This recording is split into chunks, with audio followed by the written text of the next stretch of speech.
What's going on, everybody, and welcome to the first episode of XCFL All Access. We are featuring the Buffalo Bills for Season 1. With me is my co-host, Smooth Grizz. Grizz, how are you doing tonight, buddy? Oh, I'm doing good. That was a great game to just watch. Super excited to do this show and kind of see how it transforms over time. I think so, too. So we did Season 1. We went with the veteran content guru, Rob, and the Buffalo Bills. Kind of just to see if this is something we'll be able to keep up with our crazy pace of the season, how we want to do it, how many episodes we can get in, what kind of behind the scenes we can give the rest of the league to kind of look inside, another user's mind, kind of see how they play the game compared to, some other people out there. And it'll be kind of cool to see if we can get a couple seasons of this show, how people differ, how people build their rosters, what they're looking for in trades, what they're looking for in attributes from players, and different things like that. But, like we said, this is season 40. We're going into it. We have Mr. Rob is now joining us. Coach Morlock, how are we doing, buddy? Oh, doing fantastic. Glad to be here, Nick.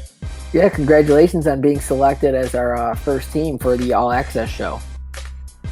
Hey, that sounds awesome. I'm glad I was picked. It's very, very exciting.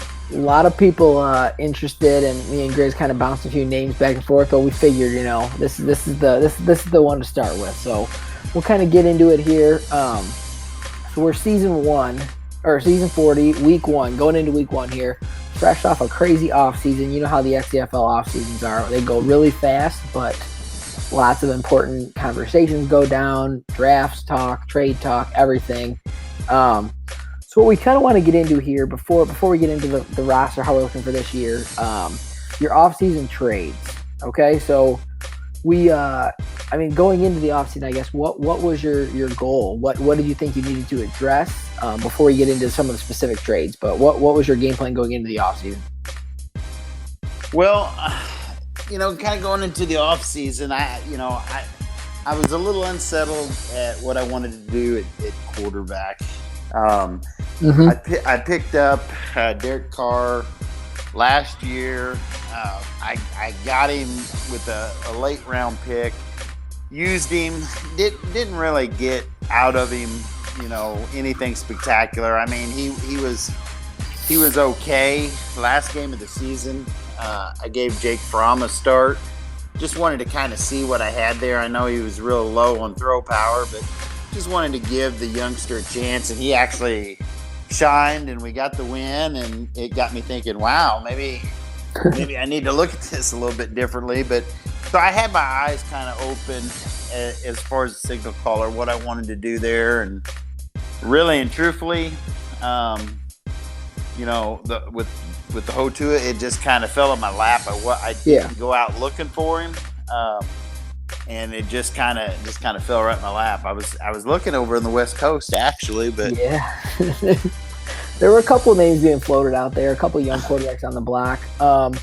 Grizz, we'll kind of get into this here. So, Rob, you came into the offseason with what was your first round pick coming into the offseason? Did you have? When I came in, I had the 4th overall pick in the draft. Okay. Obviously, a 3-13 season. Yep. From the previous trade that I made, where I moved Josh Allen, and I got Brian Burns back in return, and I got Carolina's first. Yep. So that ended up being 25th, I believe. 25th. Yep. Okay. So you go ahead and move the 25th overall pick and your future first, which some value very high, the Buffalo Bills future first, just based off past records. And you were able to bring back the 8th overall pick and a future third from the Jags. Grizz, did you like this specific trade for Rob?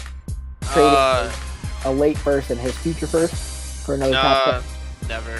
No. Like teams like me and Rob, we shouldn't ever really move our future first unless it's like season 4 or season 5 and we've been stacking like crazy talent, and then we think we're like 1 or 2 pieces away. But that's just my opinion. I really don't think teams like us should move them. Yeah. But then he was able to take. But I like the Josh Allen trade. Yeah, I think that was a good one too. So then he took that 8th overall pick he got. So I'm wondering if this was part of it. Rob, you can kind of chime in here and let us know if this was part of the game plan of making that first trade. Then you took number 8, a current third and future second, and sent it to the Dolphins and come back with the 13th overall pick. So you drop 5 spots, and you bring in a 23-year-old Tua Tagovailoa, whatever we want to say his last name, whatever. Tua, 78 overall star dev. Did you make that first trade knowing you kind of needed a higher one, but you didn't want to give up 4? Or were these completely separate from each other and then it just kind of worked out? When I made the actual trade to get the 8th overall pick, I took a little bit of a risk. I had looked at the combines, had several discussions down at the office water cooler, and to me, I said, listen, there are 16 people in this draft that I could take with that 4th overall pick and be satisfied with. I mean, I went through and I figured after the All-Star game, there was going to be some dice rolls. Plus, when I got to looking at the combine scores and kind of what I'm looking for, I felt like there were 16 people that I would be satisfied with. So then that's when I made the decision. If I could get another pick inside the top 10, I could guarantee myself 2 of those people in the first season. And then when I got in there, then that's when my division rival Boone chimed in and started, hey, what would it take to get that 4th pick? And I said, well, I'm not trading 4. I said I would move, I would consider 8. And then the next thing you know, dialogue just started going back and forth. And then Tua's name got thrown and he asked me if I was interested. And I said, well, maybe. I mean, I'm not going to say I'm not interested, but I'm not looking in particular. And then the next thing you know, that the offer, he presented that offer to move back 5 spots, pick up a quarterback who I'm paying $500,000 a year for the next 4 seasons. And yep. I'm thinking, well, he's a star dev. I compared him and Derek Carr, and I mean the attributes are almost identical. He's a left-handed thrower, and I thought, well, I think that might not be a bad move because at 13, I've already identified 16 people. So I knew at 13, I still guarantee myself 2 of those 16, which was the whole intention of the trade to get to 8 to begin with. Yeah. So Grizz, what do you think about that trade? He comes with a 2 and drops 5 spots, really. Yeah, that was a nice move, especially. That was a nice move at the time, and then if you grade it now, yeah, in retrospect, it's a crazy nice move. He was able to still grab somebody he probably was targeting at number 8, and he falls all the way to 13 to grab him. Then we'll go into your last trade here, Rob, before, so this was a smaller one, obviously, no first-round picks involved, but it was a pretty even trade. You traded with the Broncos. We have our tight end specialist, Grizz, on the line with us now after drafting Devontae Griffey. You grabbed Albert O from the Broncos for Voshan Joseph. Both 67-year-old, 23-year-olds. But Albert O is 88 speed, Grizz, 6'5", 91 excel. Pretty decent catching attributes right out the box. Gives his new quarterback a pretty big weapon. What's your take on Albert O here? Yeah. Last name to try. I think a lot of people were showing interest in him. And what did Rob end up sending? Voshan Joseph, fast middle linebacker. Yeah, so the perfect move. You got Tavares and you got Jermaine Edmonds. So go get. I don't know how he's been doing in your offense, but we know you can do it with tight end with like Riley Reid and stuff. So I think that's a good move and speed at the or Riley Pete. Leak. I'm thinking of the Cardinals wide receiver. Yeah. The tight end position for Rob is sweet, and like tight ends, they make catches that have nothing to do with. I agree. Yeah, I agree. So like just seeing it, I'm so glad I fell for the hype because I would have never taken a tight end, and everyone was talking about how good he was, so I take him. And tight ends in this Madden, dude, they make catches that are just way above their pay grade. Yeah, I would agree with that too. So real quick here, we'll kind of get in, Grizz. Me and you will kind of go through these 2 draft picks of Rob's, and we'll kind of talk to him about it afterwards. But so you were drafting up there too, Grizz, towards the top. There were 2 big name corners, probably, let's just say. And then Rob's sitting there at 4, probably hoping he gets one of those corners, and they both go 2 and 3. So Rob's sitting at 4, and he ends up selecting Malachi Warwick, who ends up being pretty good. I think when you look back at it, there's probably 8 corners that could have gone in the first round, really. But what's your take on Malachi Warwick here? 22-year-old, comes out 75 overall. He's already up to 77. I think he was the hidden star dev, right? Yes, Yeah. he was a head dev. And then I don't. Yeah.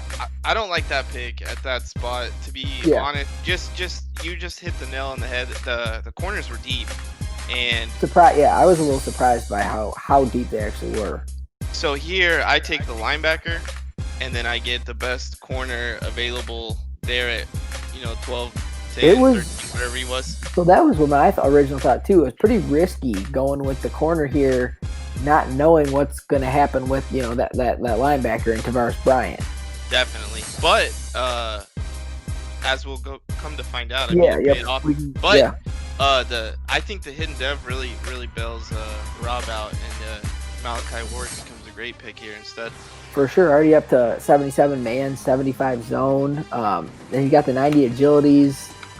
He's a beast. It ends up being a really good pick. Rob, real quick then, what before we get to your next pick, what else were you looking at here with number 4? Were you looking corner the whole way, or what was the thought process? When I put together my big board, believe it or not, when I put together my big board, Malachi was the number 1 person on my big board. Wow. The reason why I did that is I had tried to do as much homework as possible, and he skipped the combine.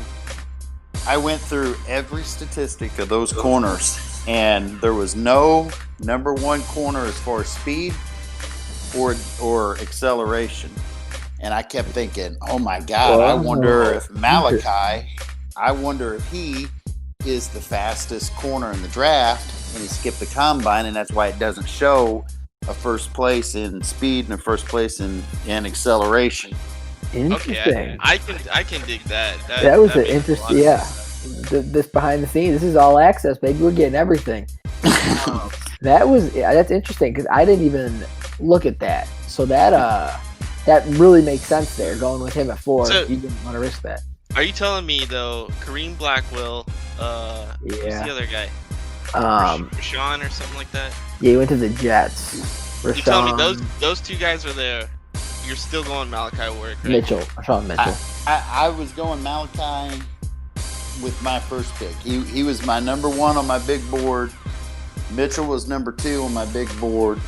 Interesting. Number 3 on my big board was Simpson, the quarterback, and then number 4 was Bryant, the linebacker. And you would go down that big board no matter what. So like, say you had first overall, you're still taking this kid.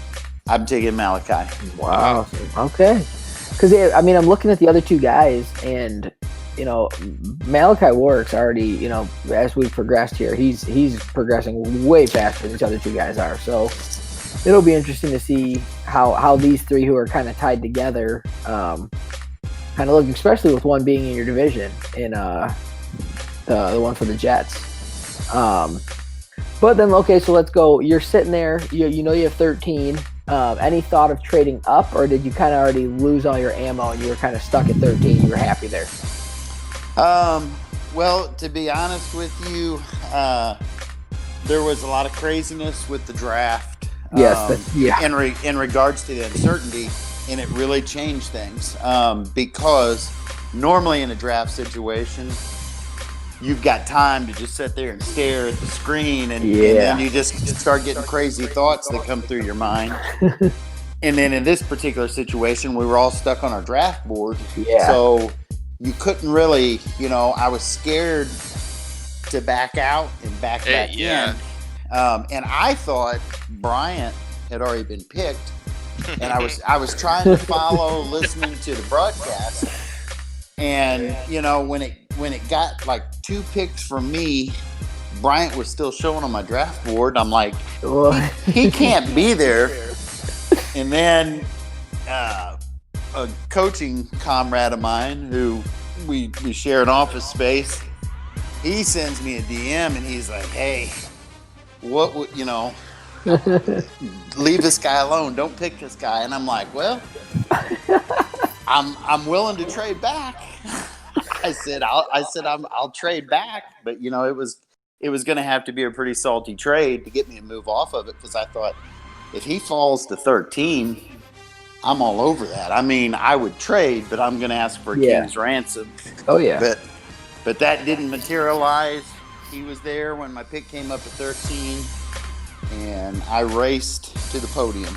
I think make a pick. I think Grizz has mentioned a few times throughout the offseason, he just assumed the guy was gone. I thought he was gone, 100%. Yeah, he figured he was gone at what Boone's pick. What was Boone? 5, 6, 5? Normally I research 8 and 5. Yeah, 8 and 5.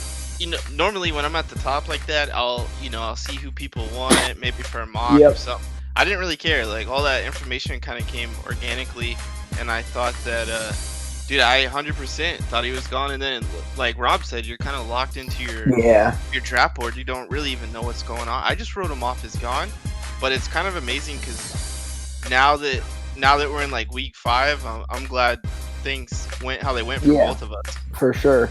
Because then, I mean, Bryant comes out a monster, 90 speed, 90 excel. First draft of the cycle. We're all, everyone's talking about the fast linebackers, but I don't think anyone was expecting a 79 overall, 90 speed, 90 excel, 85 hit power, 65 zone, which is average. He's just almost 90 pursuit right out of the box. I mean, he is just a freak. Which, I mean, if you obviously look at all the ratings, you're probably taking him first overall if you do a redraft, or what, I don't know. But he turns into a beast that you end up getting at 13 to go along with the corners. You add 2 really nice pieces to your defense. So there was, real quick then, there was no second thought when we got to 13 and he was still there. You were dead set on him. Nowhere else. Yeah.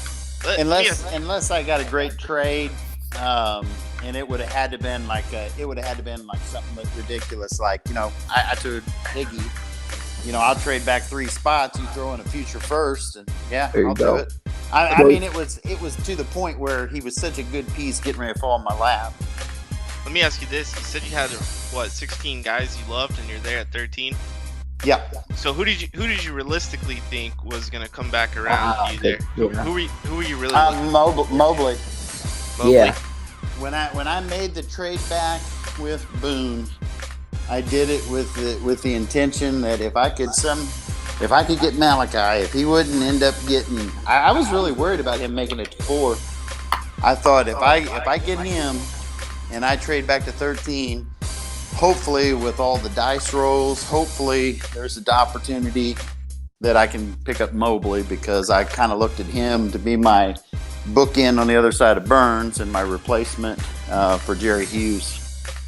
Mobley's a beast too, coming out superstar Dav at 21 years old. He ended up being a really good pick, and now instead of being opposite of Brian Burns, he's opposite of, Aaron Donald. So another story, but that's interesting. I like that. That's a good thought. But so there's the 2 draft picks. Any draft picks you want to highlight real quick, Rob, that you might see enter the scene this year for you that you selected later in the draft, or? Overall, I was really happy with this first draft. I thought the talent was deep. Roy Owens is a fullback, and I know everybody says, why in the world do you draft a fullback? Me and Joe used to have that conversation a lot. He was hidden dev, tucking, what to say, in the 5th round. You don't really see a hidden dev fullback too much. Decent attributes. I mean, serviceable for what I need, that's for sure. Didn't have to worry about tight end because I made the trade previous. Yep. I picked up a center in the 3rd round, Shane Cameron, that has now worked himself into the starting lineup for me. But again, I got work to do on my O-line. I'm not really settled or satisfied there. Picked up a guy that was kind of a neat little pickup in undrafted free agency after the draft. 23-year-old middle linebacker Jason Berry, hidden dev, 82 speed, 86 excel. I mean, the 23 years old isn't the most premium thing, but an opportunity to see if I could dev him up a little bit and just build a little depth in my linebacking core. But No, overall, Absolutely. I was really happy with this first draft. Going All back right. to that Go ahead. Albert O trade, that is the plan. Are you gonna focus him or are you gonna dev him? Because I noticed Dawson Knox sitting there with 10 catches and Albert O only has 3 this far. Yeah, to be honest with you, I was strictly trying to pick up names that I couldn't pronounce this last offseason. And between him and Tua, I thought, man, I mean, does it get any better than that? I was looking for a number 2 tight end. I was really scouting out Vernon in the draft. He ended up going to the Jets. But I was going to pick up a tight end in the draft to kind of fill behind Dawson Knox. I'm going to feature Dawson Knox. But there's a couple formations that I run, and that second tight end, especially one that's got a little bit of speed, definitely helps some of those play patterns. So that Albert I've actually used him on a tight end run as well, where I hand the ball off to him when he swings by. So that's kind of neat. I've got some bugs to work out on that play, but that's kind of neat. If I could ever get that to work and get him out in the open space with that speed, that could be fun. Man, that kind of speed at 6'5". That's a big boy. You might try to flip him in the offseason after people kind of see what tight ends are doing around the league. Yeah. All right, well, let's go ahead and get into his offense here, Grizz. It's a pretty loaded offensive unit. He made a couple moves. So let's go skill positions first. Starting for him, he's got Stephon Diggs at wide receiver 1, Gabriel Davis, who's developed pretty nicely at wide receiver 2. You bring in Nyheim Hines in the offseason as your kind of speed back to pair with a Devin Singletary, who's kind of the more, I guess, the power back of the two. Mm-hmm.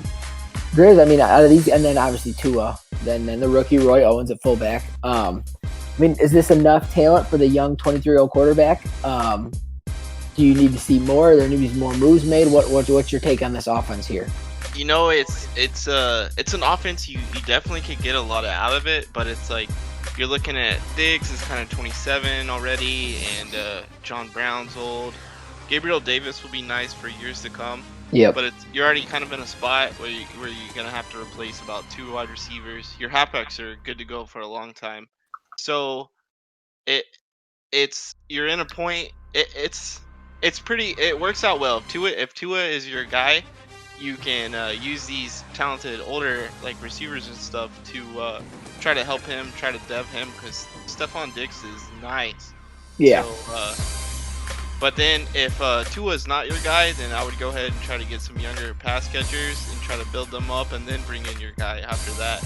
So you're not trying to dev quarterbacks and wide receivers at the same time. The QB room, you still got Derek Carr in there. You still have Jake Fromm, who you mentioned earlier, Davis Webb. There's a lot of big names in that QB room. Offensive line, pretty decent offensive line across the board with Deion Dawkins, Quentin Spain. You had Mitch Morse as your starting center, but it looks like Shane Cameron, a rookie, might be in there. Yeah. And then Mitch Morse moved to guard, and then you still have Brian Winters over there at tackle. So pretty decent offensive line. And like we just talked about, the duo of Nyheim Hines and Singletary could be really nice for the rest of the cycle. Those two complement each other very nicely. So absolutely, Hines is a Madden stud, and he is. I'll just say this will be the last time I say it, but man, if you could pull up that 49er stream, see how he utilizes tight ends, because I think he's 4-0, 5-0 with he dominates the ball. You got 2 studs there. And then the Dawson Knox combo with Albert O. You know, if you can find a couple, even putting those guys in the slots, like Grizz said, those tight ends can get to extra animations. Where those two both at 6'4" and 6'5", with enough speed to even be out a receiver. I think they're faster than Keenan Allen. That's a pretty nasty combo. So then we'll flip over here and we'll go to the defense side of the football before we get to you, Rob. We got Brian Burns at one defensive end. You have Jerry Hughes, the 33-year-old vet, at the other side. And then you got the 2 young guys, Ed Oliver, and then a 25-year-old Harrison Phillips in the middle. Grizz, I mean, you pair Ed Oliver with a Brian Burns. So you get a Brian Burns back from the Josh Allen trade, plus some picks. We saw what Burns did last cycle. I mean, this guy's an elite edge rusher. Yeah, this is shaping up to be a classic. What we've seen from Rob defense here, it's already looking very good. I mean, you go back to he doesn't have his first this year, but he got Bryant, so Yeah. he already added a piece to the defense and got the whole season out of him.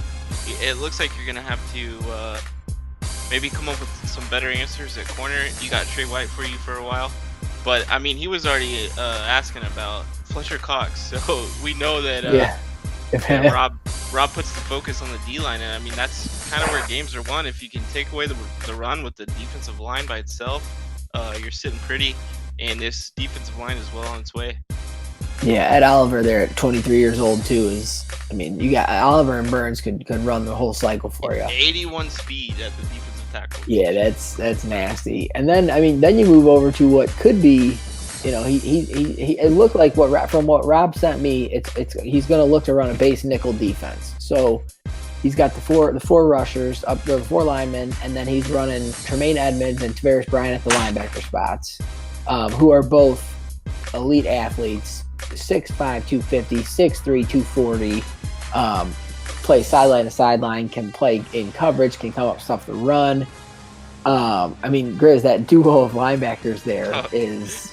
Does it get any better? I mean, height, this team's all about duos. I mean, you got Yeah. Ed Oliver and Harrison Phillips teaming up. You got Tremaine Edmonds, Tavares Bryant. You got those two tight ends. I mean, he's stacked.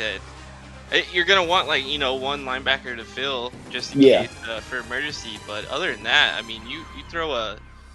Or then I forgot about Malachi Warwick. So you throw a couple of young safeties and a corner on this roster, and business is booming. So that's what I was about to get here. The secondary, the cornerback position is looking nice. You know, Trey White, you bring in Malachi Warwick. You still have Steven Denmark, who's an interesting guy with the speed at 6'2". Teron Johnson, 25 years old. Levi Wallace is no joke either, with some good speed at 6 feet tall. But then you move to the safety position, where you have 30-year-old Micah Hyde, who's a very good player. I think he's leading the XCFL in picks.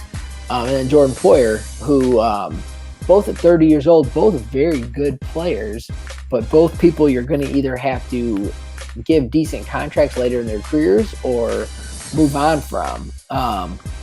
So I mean, but I like the corner position. Trey White's pretty much elite as he is right now, with both 96 man coverage, almost into 90 zone coverage, and then you add one corner to grow with Warwick, and it's obviously stapled by White. I mean, you have 3 elite corners there. Yeah, plus a pass rush. Yeah, you have the pass rush you set at linebacker base. Yeah. The safety position will be interesting to watch for sure, because you have Nat Jamerson. Safety classes have been deeper, so it shouldn't be that much of an issue if the classes look like the last one. Yeah, we'll have to see what the pick situation's looking like. I think you don't have your first or your second, so we'll see what Robin's up with. But then real quick, Rob, I mean, so we went over the whole offense and the whole defense. I mean, who are some guys that you plan on focusing here as we head into the season? I mean, offensively, give me a name, and defensively, give me a name that could be key players for what you're trying to do this season. On offense, Gabriel Davis is a guy that, in my eyes, it's his opportunity to shine. I've got Diggs as my one bona fide wide receiver. With Brown getting a little bit older, with Cole Beasley getting a little bit older, I've got the youngster in Gabriel Davis, 6'2", hit a star dev. Oh yeah. So it kind of boosted up a little bit. He's 91 speed, 90 excel. I think 89 catching. I mean, he's got, he looks good. I'm going to need him to step up on offense. I feel like on the defensive side of the ball, obviously it would be easy to say Warwick. He's going to have some games where he's going to shine, and he's going to have some games where he's going to get abused as a rookie. Yeah. But to be honest with you, the guy that I'm kind of waiting to see, and right now he's a bench player, but I think as the season goes on, I think he's going to get sprinkled into the starting lineup, and that's a strong safety, Natrell Jameson. Okay. I picked him up on a Carolina Panthers practice squad last year, and picked him up. He's pretty much a special teamer. He's got some decent intangibles: 92 speed, 92 excel, 82 hit power. I've got some work to do with him, but 69 zone is awful without a doubt. But that speed hides a lot of sins, and if a person like that could get sprinkled in and work himself in, I run him in the big nickel a little bit, so he gets a little bit of playing time. But if somebody like this could get a developmental upgrade, it would be a real game changer. He's 25, so I mean he's plenty young enough, good contract. So he's kind of my hidden gem to see what opportunities come his way. Alrighty, so let's go ahead and take a look here, jumping into our season preview. So season 40 scheduled for the Buffalo Bills. You open up with two divisional opponents, the Jets and the Patriots, and then you take on Coach Brian and the Carolina Panthers. Then you follow with Sean and the Colts. You get Boone and the Dolphins. You knock out your first three division games all within the first 5 weeks.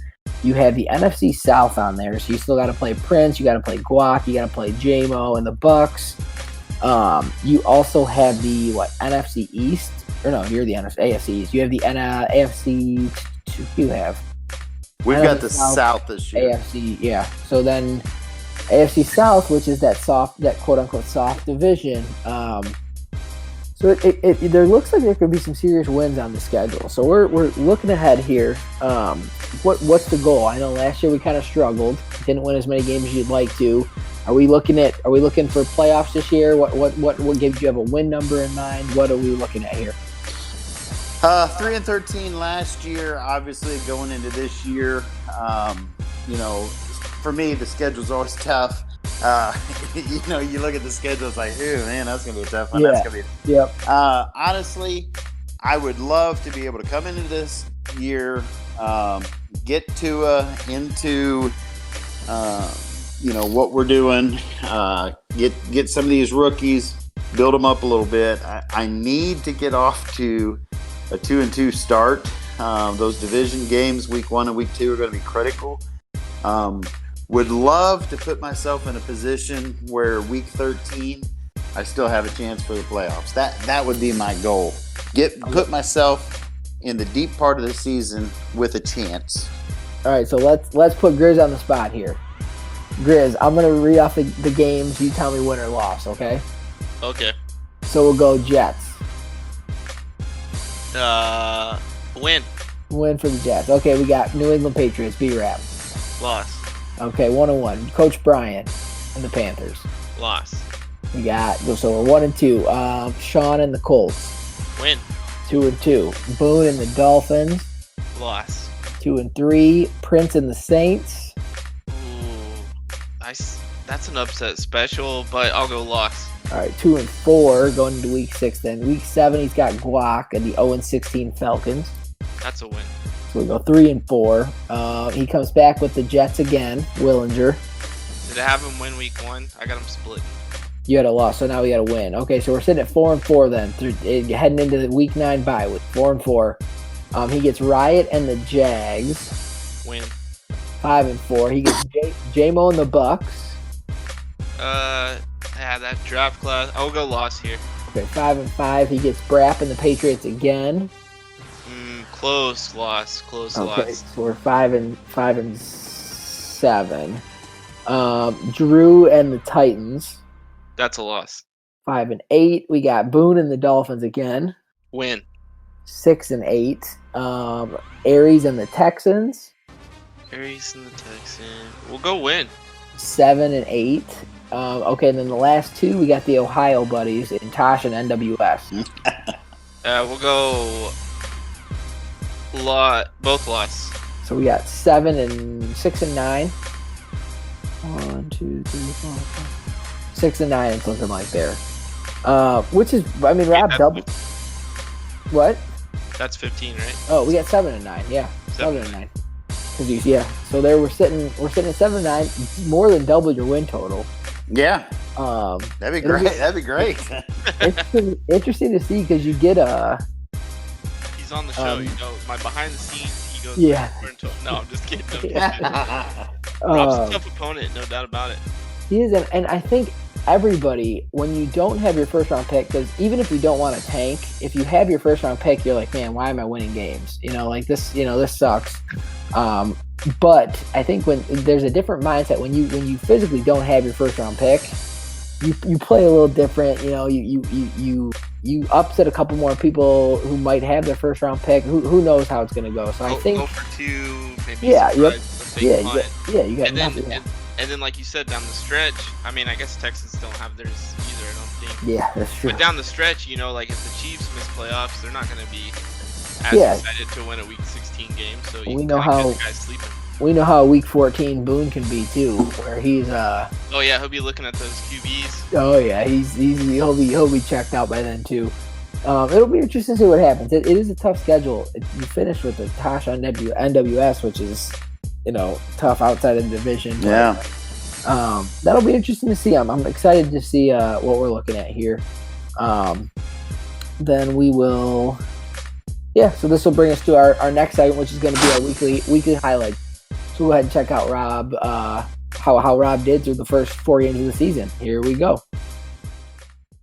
Here's some Week 1 action with the Buffalo Bills taking on the New York Jets, and Micah Hyde's going to get the season started with a big interception of Sam Darnold's deep ball intended for Denzel Mims. He's going to take the football, return it out to about the 24-yard line. The Bills are in business. Tua is going to drop back, find his running back, Nyheim Hines, on an angle route. Nyheim Hines is going to take the football all the way down to the 18-yard line. Huge gain for the Buffalo Bills. The next play, Tua is going to drop back, run a little screen route here to his boy Nyheim Hines again. He's going to follow his blockers and get the ball down to the 4-yard line. But unfortunately, the Bills have to settle for 3. We jumped in second quarter here while Darnold finds his rookie tight end Vernon here on an amazing, spectacular catch for the touchdown. 7-3, Jets take the lead. Later in the second, Hines punches in a 2-yard touchdown run just before halftime. And now we will jump midway through the third quarter here. We got 4th and 1 for the Buffalo Bills from the 5. Tua is going to hit his guy Stephon Diggs for a touchdown, 17-7. Good guys. Darnold answers back, hitting a streaking Mims here for a big-time touchdown here. We jump fourth quarter here, 17-17 late. Tua is going to find his guy Stephon Diggs again, this time for a 9-yard touchdown. Bills go up 24-17. With 10 seconds to go, Darnold hits his rookie again on a controversial touchdown, but tie it up late. And it's going to force overtime. Big game from the rookie Vernon here, 2 touchdowns. Then in overtime, the Jets take the football all the way down the field, and Darnold hits a slant route to his guy, Rashad Perriman, and the Jets are going to take the lead and win 31-24. We jump to week 2 here, where the Bills take on the Pats. We jump right to the fourth quarter here, 16 seconds ago. Tua finds Diggs for the touchdown. Coach Morlock decides to go for the win, and Tua is going to dance in the pocket here. He's going to drop back, find his guy Dawson Knox, and he is going to get the 2-point conversion and go up by 1 late. It looks like the Bills are going to win, but wait, now it gets crazy. 14 seconds left. Hurts drops back, lets it rip. Finds his guy Darius Slayton on a huge deep ball downfield to set up the game-winning field goal. It is a heartbreaker for Buffalo because the field goal is up and it is good.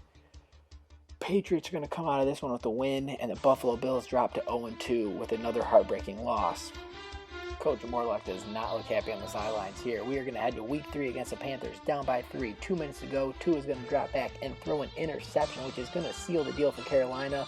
And this one was a tough fought game, but we are going to drop to 0-3 on the season. We will jump to week 4 here. We are taking on the Indianapolis Colts. We are in comeback mode again late in the game in the 4th. Tua is going to have a little motion from his fullback. He's going to drop back, hit his man on the drag route, and we are going to tie it up 21-21, under a minute to go. But once again, Heartbreak City sets in for the city of Buffalo as Jameis Winston is going to drop back, finding Paris Campbell deep, making a spectacular catch, putting the Colts in field goal range. And once again, we lose on a last-second field goal here. Buffalo is going to drop this game to the Colts 24-21, and we move to 0-4 on the season.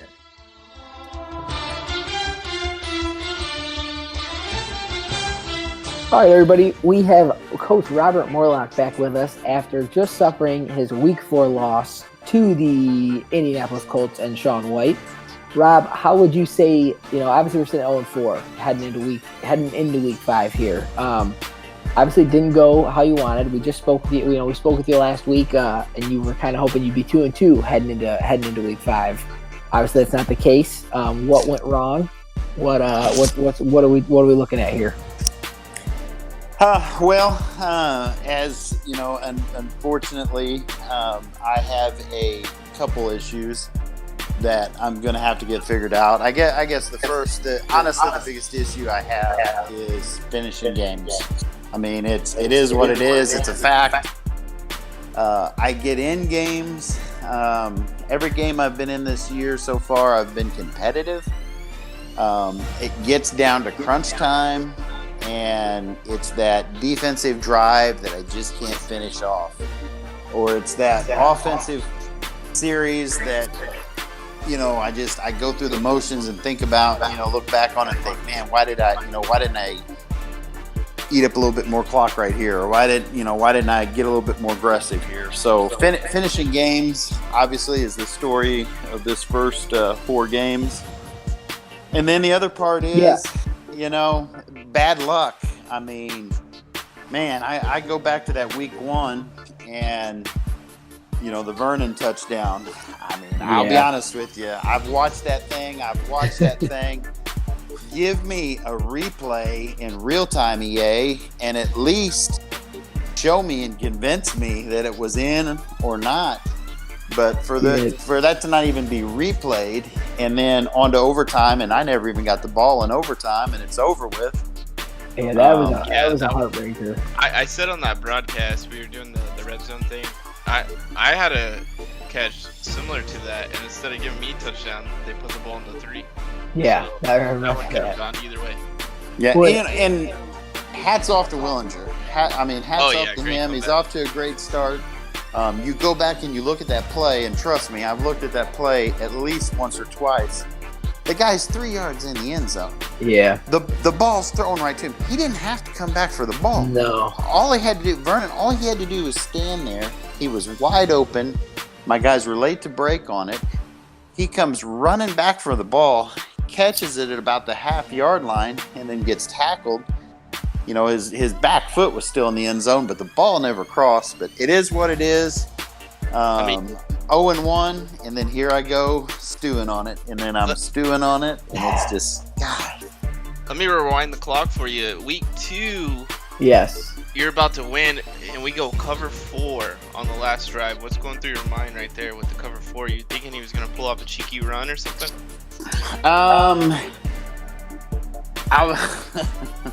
That game was really bizarre. I really shouldn't have been in the game. Went down, scored the late touchdown, told myself probably shouldn't be in this game.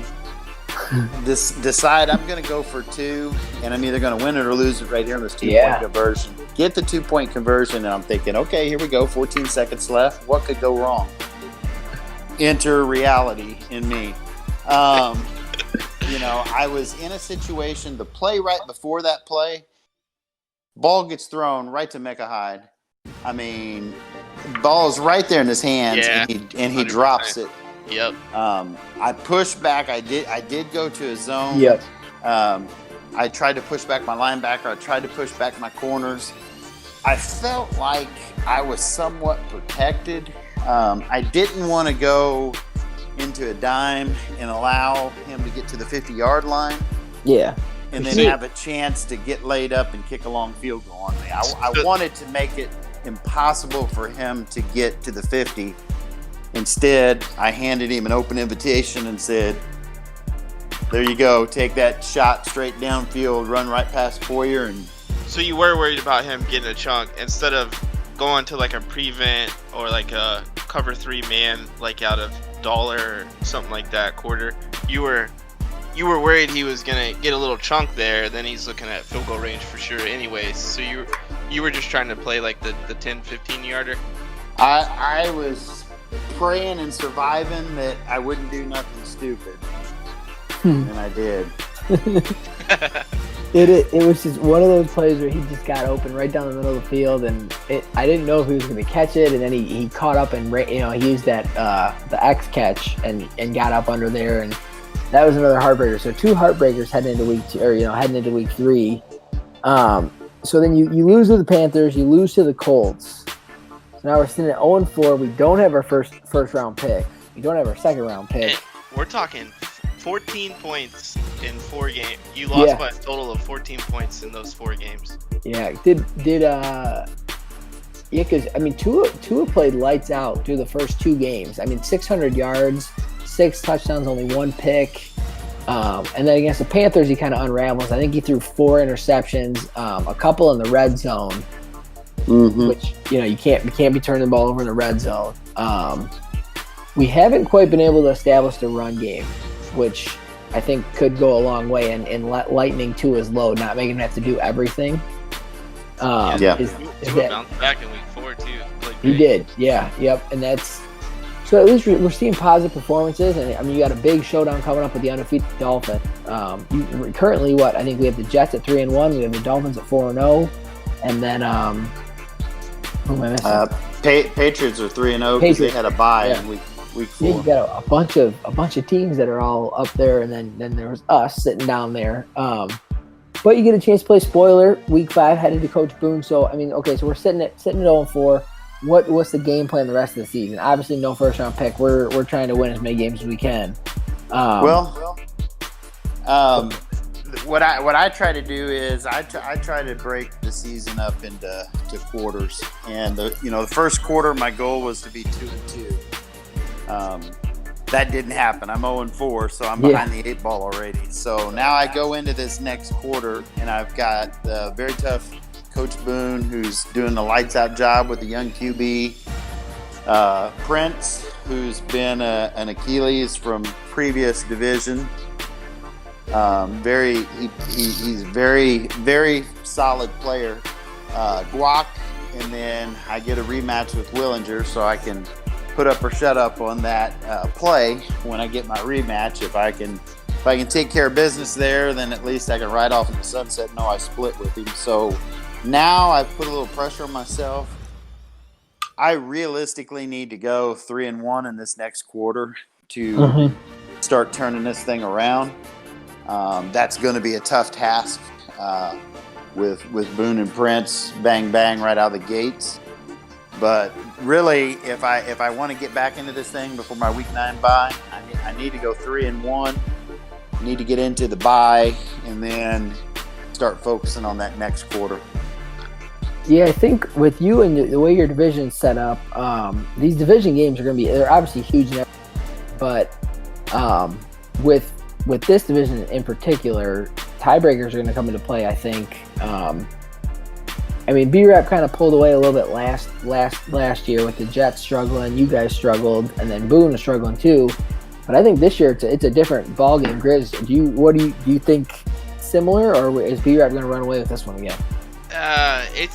I think those two going neck and neck kind of helps Rob kind of stay in it. Hopefully they split each other, and then if Rob beats Miami here in week 5, I mean that. His season's looking real different after that. I think the Saints could win the game. The way you've played so far, if you play like you did against Brian, you could win the Saints game. And then you're looking at Falcons, and we know you can beat the Jets because you almost did just then. Yeah. So, I mean, we could be doing our next show, your week 9 bye week, and you could be 4-4. That's what I was about to say, too. If we get to 4-4 by the bye week, then we're looking playoff, baby. We're looking playoffs for sure. Let's get that 7th seed. That'd be awesome. That's why they put the extra spot in there for the Buffalo Bills. But yes, I mean, other than that, this is kind of where we're at. This is kind of going to be the format of our show. We're going to kind of try to do this every 4 to 5 weeks, kind of break down the 4 games, and kind of just get Rob behind the scenes if we're looking to make any. We still have 1 trade left, so who knows if we see anything happen here. We have to address position. We'll make sure to check out injuries.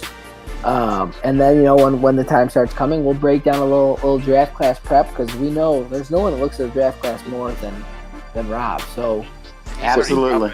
Even if it's taking screenshots and he doesn't even have a first or second. I know that's the thing. We're gonna have to find some gems down round 3. But something tells me we're gonna see Rob creep back up into these top 2 rounds. He's not out yet. Yeah. Very realistic. That's very realistic. We'll find a way. He'll be shipping something off to get a pick because we know when that time comes, you get that itch, and you have to you got to scratch that itch. So, But Grizz, anything you want to add before we close out episode 1 of the show? No, great show. Rob's building a great roster here. Just solid picks, and this was the perfect team to start out with for the first year. And Rob, when we hit that bye week and we get another show in, let's see 500.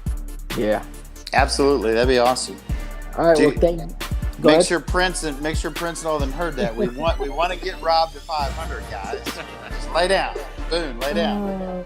I appreciate you taking time out of your week to come on here. I know we got a big game called Dolphins. Hopefully, we're able to take care of business because it's always fun to have bragging rights on Coach Boone. So, I know you guys split season 1. So if you go out and win this one, then you're all of a sudden sitting 2-1, and you got a little bragging rights. So, that'd be awesome. We'll make sure we highlight that game when we come back for episode number 2. But thank you guys for tuning in, watching the first episode of All Access, kind of setting the tone for our season 40 here for the Buffalo Bills. With me, my co-host Grizz, and I am Nick, and we are out of here.